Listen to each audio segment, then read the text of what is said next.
Chapter 14. Now Joab the son of Zeruiah knew that the king's heart went out to Absalom. And Joab sent to Tekoa, and brought from there a wise woman, and said to her, Pretend to be a mourner, and put on mourning garments. Do not anoint yourself with oil, but behave like a woman who has been mourning many days for the dead. Go to the king and speak thus to him. So Joab put the words in her mouth. When the woman of Tekoa came to the king, she fell on her face to the ground, and paid homage, and said, Save me, O king. And the king said to her, What is your trouble?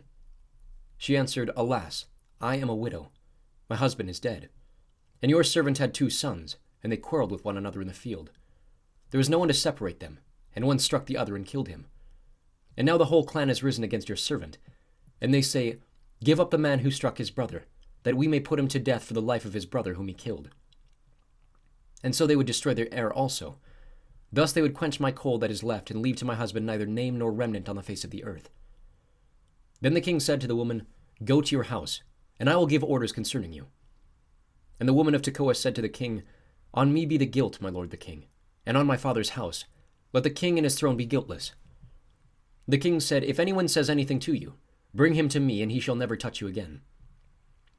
Then she said, Please let the king invoke the Lord your God, that the avenger of blood kill no more, and my son be not destroyed.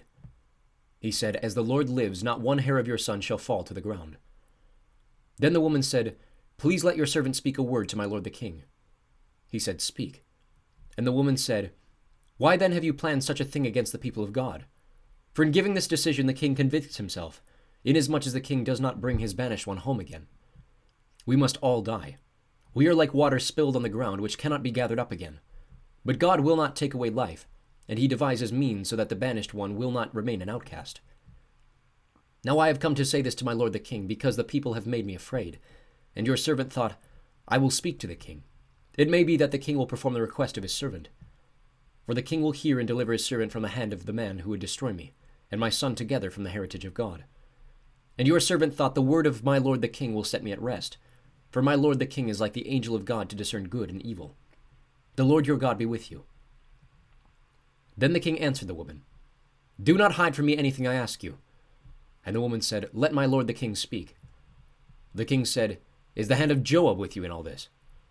The woman answered and said, As surely as you live, my lord the king, one cannot turn to the right hand or to the left from anything that my lord the king has said. It was your servant Joab who commanded me. It was he who put all these words in the mouth of your servant. In order to change the course of things, your servant Joab did this. But my lord has wisdom like the wisdom of the angel of God to know all things that are on the earth. Then the king said to Joab, Behold now, I grant this. Go bring back the young man Absalom. And Joab fell on his face to the ground and paid homage and blessed the king. And Joab said, Today your servant knows that I have found favor in your sight, my lord the king, in that the king has granted the request of his servant. So Joab arose and went to Geshur, and brought Absalom to Jerusalem. And the king said, Let him dwell apart in his own house. He is not to come into my presence. So Absalom lived apart in his own house, and did not come into the king's presence. Now all in Israel there was no one so much to be praised for his handsome appearance as Absalom. From the sole of his foot to the crown of his head there was no blemish in him. And when he cut the hair of his head, for at the end of every year he used to cut it, when it was heavy on him he cut it, he weighed the hair of his head, 200 shekels by the king's weight. There were born to Absalom 3 sons, and one daughter whose name was Tamar. She was a beautiful woman. So Absalom lived 2 full years in Jerusalem without coming into the king's presence. Then Absalom sent for Joab to send him to the king, but Joab would not come to him. And he sent a second time, but Joab would not come. Then he said to his servants, See, Joab's field is next to mine, and he has barley there. Go and set it on fire. So Absalom's servants set the field on fire. Then Joab arose and went to Absalom at his house and said to him, Why have your servants set my field on fire? Absalom answered Joab, Behold, I sent word to you. Come here that I may send you to the king to ask, Why have I come from Geshur? It would be better for me to be there still. Now therefore let me go into the presence of the king, and if there is guilt in me, let him put me to death.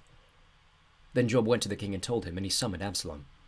So he came to the king and bowed himself on his face to the ground before the king, and the king kissed Absalom.